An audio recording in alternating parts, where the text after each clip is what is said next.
नमस्कार, मैं रवीश कुमार। आज नरेंद्र मोदी यह सब ना भूले होते तो इस संपादकीय के 9 साल बाद उनसे सवाल नहीं पूछा जाता कि भारत में मुसलमानों के साथ भेदभाव क्यों हो रहा है, प्रेस का दमन क्यों हो रहा है, आलोचक जेल में क्यों डाले जा रहे हैं और प्रेस की आजादी इस तरह से क्यों रोक दी गई। यह संपादकीय बता रहा है कि ग्लोबल लेवल पर प्रधानमंत्री को लेकर तमाम छवियां अब दरकने लग गई हैं। साहस की बात तब होती जब वित्त मंत्री इसके लिए बराक को निजी रूप से नहीं, सीधे अमेरिका का नाम लेकर बोलती। अमेरिका ने केवल मुस्लिम देशों पर हमला या वहां जाकर तख्ता पलट नहीं किया है। Vietnam, Cuba, Panama, Chile, Nicaragua, Mexico, क्या ये सब मुस्लिम देश हैं? जिन देशों का नाम वित्त मंत्री ले रही हैं उन पर तो ओबामा के आने के पहले से भी बमबारी हो रही है। अमेरिका का रक्षा और खुफिया संस्थान ये सब करवाता है और उसमें वहां की सरकारें और नेतृत्व भी शामिल होता है। नोट कीजिए कि यह बयान बीजेपी के दफ्तर में दिया गया, प्रेस कॉन्फ्रेंस के दौरान दिया गया, ताकि ओबामा की निंदा भी हो जाए और अमेरिका से यह छूट भी मिल जाए कि हमने आधिकारिक रूप से कुछ नहीं कहा। विदेश मंत्री एस जयशंकर गोदी मीडिया के किसी एंकर को इंटरव्यू ही दे दें, तब लगे कि बराबरी से जवाब दिया जा रहा है। कहा जा रहा है कि अब वो भारत नहीं रहा, अमेरिका को भी सुनना पड़ रहा है। तो अमेरिका को सुनाने के लिए आधिकारिक बयान क्यों नहीं दिया जा रहा है? क्यों सावधानी से इस तरह के शब्द चुने जाते हैं कि बराक के कार्यकाल में 6 मुस्लिम देशों पर बम बरसाए गए? क्या उसमें अमेरिका शामिल नहीं था? वित्त मंत्री ने अपने बयान में सऊदी का भी नाम ले लिया। हमें अमेरिका द्वारा सऊदी अरब पर बमबारी करने की खबरें नहीं मिली। क्या वे बिना तैयारी के इतना संवेदनशील आंकड़ा दे रही थी? निर्मला सीतारमण ने यह आंकड़ा कहां से लिया होगा? इसका सोर्स तो उन्होंने नहीं बताया, मगर रिसर्च के दौरान हमने देखा कि न्यूयॉर्क की एक संस्था काउंसिल ऑफ फॉरेन रिलेशंस है, उसकी एक रिपोर्ट से यह लिया गया होगा, क्योंकि इसी संस्था की रिपोर्ट को लेकर अमेरिकी प्रेस में खबरें छपी हैं कि ओबामा के कार्यकाल के आखिरी वर्ष यानी 2016 में हर दिन 72 बम गिराए गए। इस एक साल में Afghanistan, Pakistan, Libya, Yemen, Somalia, Iraq और सीरिया पर बम गिराए गए। एक साल में 26,171 बम गिराए गए। इसमें से 24,000 से ज्यादा बम इराक और सीरिया पर गिराए गए। पाकिस्तान के वजीरिस्तान में अमेरिका ने ड्रोन से हमले किए, बुश के दौरान भी और ओबामा के दौरान भी। यह इलाका तालिबान और अलकायदा का अड्डा हुआ करता था। इस रिपोर्ट को लेकर अमेरिका के मीडिया संस्थानों ने खबरें बनाई हैं और इस उदाहरण से हमने आपको यह बताया है कि अमेरिका को अमेरिका का प्रेस और वहां के विद्वान ही इन बातों को लेकर सुनाते रहे हैं। भारत कोई पहली बार यह काम नहीं कर रहा। उन रिपोर्टों में इस बात को खास तौर पर चिन्हित नहीं किया गया है कि ये सभी मुस्लिम देश हैं। तो क्या निर्मला सीतारमण ने इस रिपोर्ट में अपना एक एंगल जोड़ दिया है? वित्त मंत्री से कई सवाल है। क्या वे बम गिराए जाने को लेकर अमेरिका की आलोचना कर रही हैं या केवल बराक की कर रही हैं? अगर अमेरिका की आलोचना कर रही हैं तो यह बहुत अच्छी बात है, लेकिन फिर बता दें कि मोदी सरकार ने यूक्रेन में बम गिराने पर नाम लेकर रूस की निंदा क्यों नहीं की? रूस का नाम नहीं ले सकते तो यूक्रेन युद्ध के पीछे अमेरिका की नीतियां भी जिम्मेदार हैं। इस पर ही अमेरिका का नाम लेकर बोल दें। वित्त मंत्री को बताना चाहिए कि अब से भारत युद्ध करने और बम गिराने वाले देशों का नाम लेगा और उनके राष्ट्रपतियों का नाम लेकर विरोध करेगा। अगर आपकी यह लाइन है तो ग्लोबल लेवल पर इसे साफ साफ कहिए। पार्टी कार्यालय में प्रेस कॉन्फ्रेंस का सहारा मत लीजिए। वित्त मंत्री से दूसरा सवाल है कि इन देशों पर अमेरिका ने बम किस आधार पर गिराए? कि ये मुस्लिम देश हैं या आतंकवाद के नाम पर बम गिराए? जब बम गिराए जा रहे थे तब बीजेपी विपक्ष में रही होगी, क्या तब आलोचना कर रही थी? क्या अटल बिहारी वाजपेयी के समय जब सरकार में थी तब बम गिराए जाने की आलोचना कर रही थी? 2011 में अलकायदा के ओसामा बिन लादेन को अमेरिका ने पाकिस्तान की सीमा के भीतर खोज निकाला, मार दिया। तब बीजेपी के नेता अरुण जेटली ने कहा कि इससे पता चलता है कि पाकिस्तान अपने क्षेत्र का इस्तेमाल आतंक के लिए करता है। भारत की सरकार को समझना होगा कि बातचीत और आतंकवाद दोनों साथ साथ नहीं चल सकते। क्या निर्मला सीतारमण इस घटना को एंटी मुस्लिम कहेंगी? अब आप याद कीजिए, जब इराक पर हमला हुआ तब सारी दुनिया के सामने अमेरिका के साथ हमला करने वाले देशों ने झूठ बोला कि सद्दाम के पास सामूहिक विनाश के हथियार हैं। एक देश को तबाह कर दिया गया, लाखों लोग मारे गए। ब्रिटेन की संसद ने एक जांच बिठा दी और चिलकॉट कमेटी की रिपोर्ट में कहा गया कि इराक को लेकर ब्रिटेन ने अपनी जनता से झूठ बोला। यह होता है लोकतंत्र। क्या निर्मला सीतारमण इराक पर बम गिराने को लेकर ब्रिटेन की आलोचना कर पाएंगी? भारत मदर ऑफ डेमोक्रेसी है। यहां के प्रधानमंत्री 9 साल में प्रेस कॉन्फ्रेंस नहीं कर पाए, लेकिन नाम लेकर अमेरिका और ब्रिटेन की आलोचना तो हम कर ही सकते हैं, प्रधानमंत्री भी कर सकते हैं ट्विटर के जरिए। इस भ्रम को बनाए रखने के लिए वित्त मंत्री बीजेपी के किसी भी जिला कार्यालय में प्रेस कॉन्फ्रेंस कर सकती हैं। किसने रोका है? नाम ले अमेरिका और ब्रिटेन का। लेकिन इन देशों के यहां जाकर इनका नाम लेकर बोल दें तो लगे कि भारत बदल गया है, बल्कि बोलना ही चाहिए। हम वित्त मंत्री की सुविधा के लिए एक और उदाहरण देना चाहेंगे। 2015 में तुर्की में G20 की बैठक हो रही थी। इस बैठक में अमेरिका के तत्कालीन राष्ट्रपति बराक ओबामा ने कहा कि हम आतंकी संगठन आईसिस को खत्म करने के प्रयासों को दुगना करेंगे। तब प्रधानमंत्री नरेंद्र मोदी ने उनकी बात का समर्थन किया और कहा कि एकजुट होकर सभी को आतंक के खिलाफ कार्रवाई करनी चाहिए। नरेंद्र मोदी ने बिल्कुल नहीं कहा कि बराक तुम मुस्लिम देशों पर हमले मत करो। क्या निर्मला सीतारमण यह कहना चाहती हैं कि बराक ने आईसिस पर हमला आतंक के नाम पर नहीं, मुसलमान होने के कारण सीरिया पर हमला किया था? आपने देखा कि अमेरिका यह सब आतंकवाद के नाम पर कर रहा था। इसी अमेरिका की कई आतंकी संगठनों को खड़ा करने की भूमिका को लेकर बाकायदा तथ्यों के साथ अमेरिका में ही किताबें लिखी गई हैं। वित्त मंत्री इन किताबों का जिक्र केवल आधिकारिक स्तर पर करके दिखा दें तो मान लेंगे कि भारत अमेरिका को जवाब देने लग गया है। ओबामा के बयान और व्हाइट हाउस में पूछे गए सवाल में कोई अंतर नहीं है, दोनों एक दूसरे के पूरक हैं। प्रधानमंत्री ने भारत लौटकर बीजेपी के अध्यक्ष जेपी नड्डा से पूछा, भारत में क्या चल रहा है? विदेश यात्रा से लौट रहे हैं, राजकीय यात्रा से लौट रहे हैं और हवाई अड्डे पर स्वागत करने के लिए जेपी नड्डा गए हैं। क्या प्रधानमंत्री बीजेपी के किसी काम से अमेरिका गए थे? Do you get my point? Twitter पर मणिपुर को लेकर रक्षा मंत्री राजनाथ सिंह का कोई बयान नहीं मिला। वे भी मणिपुर नहीं गए, लेकिन सेना वहां मुश्किल हालात का सामना कर रही है। हजारों लोगों की भीड़ ने सेना को घेर लिया। मजबूर होकर भारतीय सेना को 12 उग्रवादियों को रिहा करना पड़ा है। कम से कम मणिपुर के उग्रवादियों को कड़ी चेतावनी ही दे सकते थे, कार्रवाई नहीं कर पाते तो। प्राइवेट समाचार एजेंसी ANI से राजनाथ सिंह ने जम्मू में कहा कि हम हिंदू, मुस्लिम, सिख, ईसाई इस नाम पर कभी भेदभाव नहीं कर सकते। मैं दावे के साथ कह सकता हूं कि मुस्लिम देशों में भी इस्लाम के 72 संप्रदाय नहीं मिलेंगे तो केवल भारत में। एक धारणा बनाने की कोशिश दुनिया भर में हुई है, उसी आधार पर ओबामा साहब की धारणा होगी। उन्हें भी सोचना चाहिए कि उन्होंने कितने मुस्लिम देशों पर हमले किए हैं।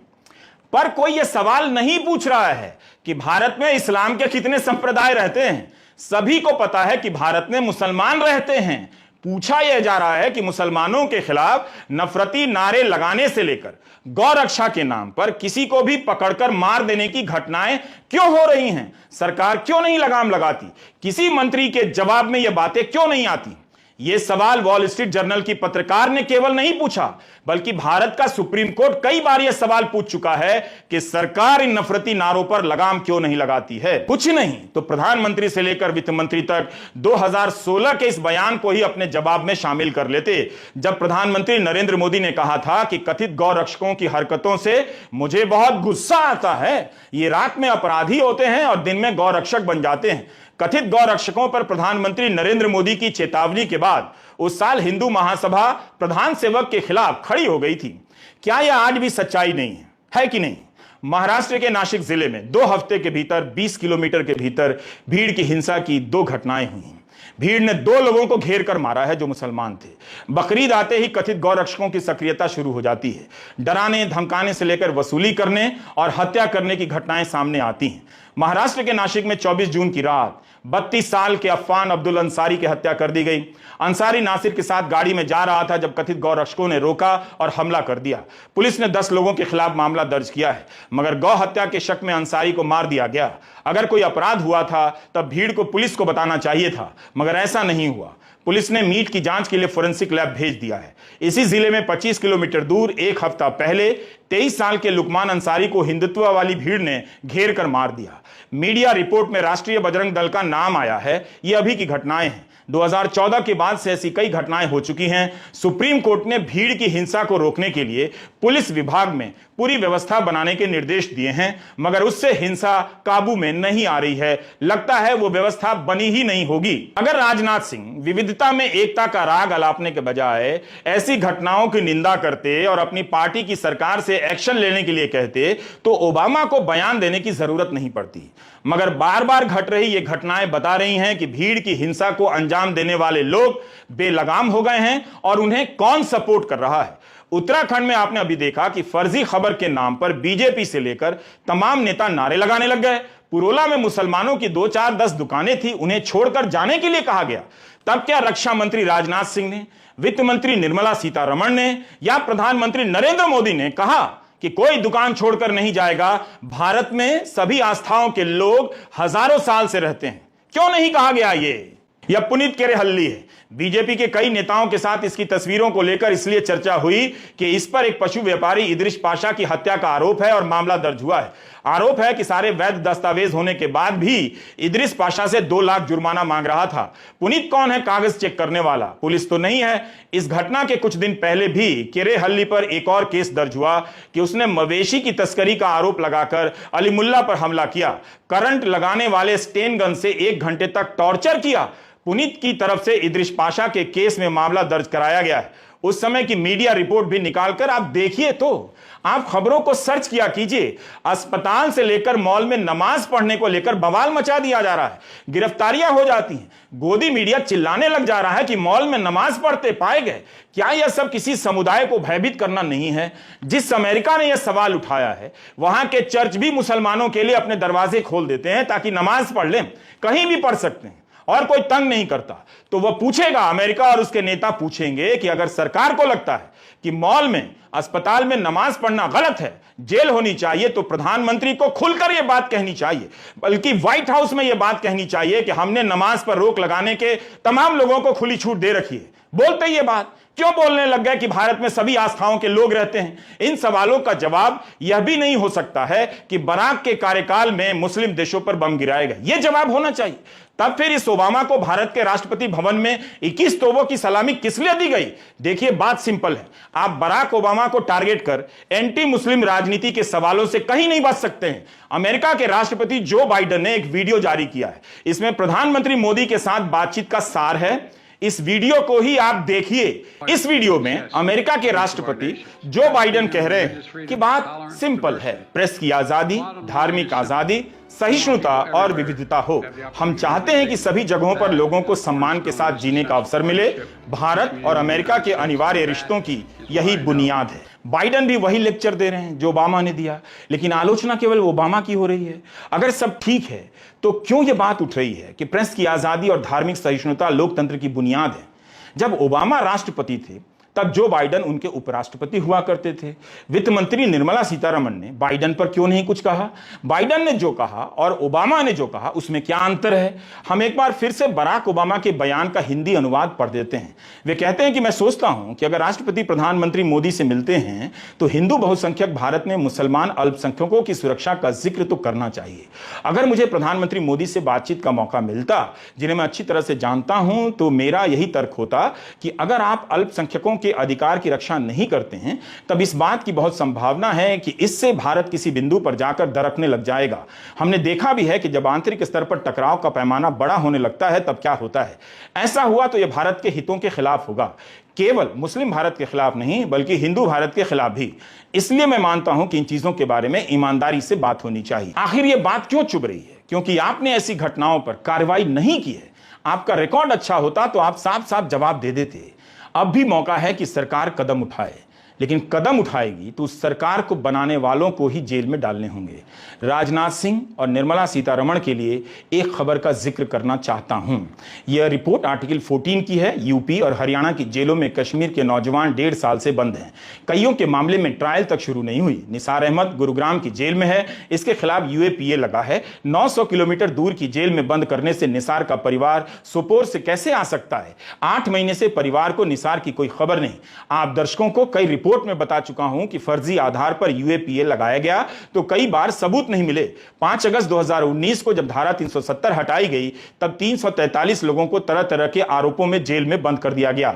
ये सभी जम्मू कश्मीर से बाहर की जेलों में बंद हैं। कश्मीर के सेंट्रल यूनिवर्सिटी के छात्र 26 साल के सज्जाद गुल ने 3 जनवरी 2022 को विरोध प्रदर्शन का एक वीडियो ट्वीट कर दिया। लश्कर तैयबा के कमांडर की हत्या के विरोध में प्रदर्शन हो रहा था। गुल को गिरफ्तार कर लिया गया इस आरोप में कि वह लोगों को उकसा रहा है। आर्टिकल 14 ने लिखा है कि आज तक इस मामले में ट्रायल भी शुरू नहीं हुई। साल डेढ़ साल से ट्रायल ही शुरू ना हो, जमानत ना मिले, इसे लेकर कोई सवाल उठाएगा तो सरकार को इसका जवाब देना चाहिए कि समय पर ट्रायल क्यों नहीं होती, सजा क्यों नहीं होती। जिन मामलों में फर्जी आधार पर यूएपीए लगाए गए हैं, सरकार ने उसे लेकर क्या एक्शन लिया है, जवाब ही नहीं मिलेगा आपको। एक और बात है, केवल बराक के बयान की निंदा हो रही है, मगर अमेरिका में इसे लेकर भी सवाल पूछा गया कि प्रेस का दमन क्यों हो रहा है, क्यों लोग इस तरह से जेल में डाले जा रहे हैं। क्या निर्मला सीतारमण कह सकती हैं कि भारत में गोदी मीडिया नहीं है, प्रेस का दमन नहीं हुआ है? प्रेस की हालत यहां क्या है, आज किस भारतीयों को मालूम नहीं।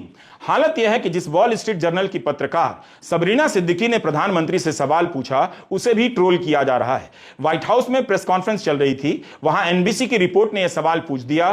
तब व्हाइट हाउस के जॉन किर्बी ने कहा कि हमें इसकी जानकारी है और यह अस्वीकार्य है, हम पत्रकारों के उत्पीड़न की निंदा करते हैं। यह पत्रकार चाहे कहीं के भी हों या किसी भी स्थिति में हों, यह पूरी तरह अस्वीकार्य है और लोकतंत्र के सिद्धांतों के खिलाफ है।